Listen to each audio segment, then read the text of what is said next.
Ano, kaninong bahay ito? Bali nung time na yan, sir, kami sir yung advance team, sir, sa pag-deliver, sir, sa bahay ni Chase Escudero, sir.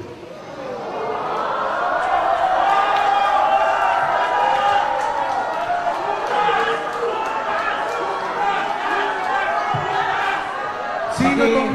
Dali lang. Sino tong... Sige. Bal- Go ahead. Sige. Bali, sir, Ito. yung address po, sir, Ito. talagang hindi ko po, sir, tugoy, sir. Kasi advance team kami nun, sir. Bali yung nakakaalam, sir, yung driver namin, sir. Okay.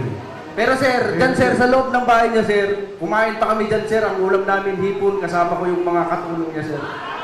Ito. Sir, yan. Sir, sa address.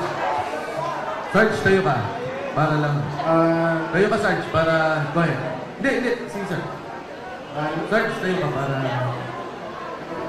Sige, kwento mo lang. Hindi mo na kailangan. Sir, Pasarin mo lang. noong 2024, mula Horizon Homes, BTC, kasama ko sa convoy papunta sa convoy ni Sandy ko bilang security detail at pupunta kami sa bahay ni Senator Francis Escudero sa number 159 Street Corner, Hernadi, New Manila. Yun na po, sir. Sarge, etong picture na to, yung kinikwento mo, isa yon o iba pa? Yan na po.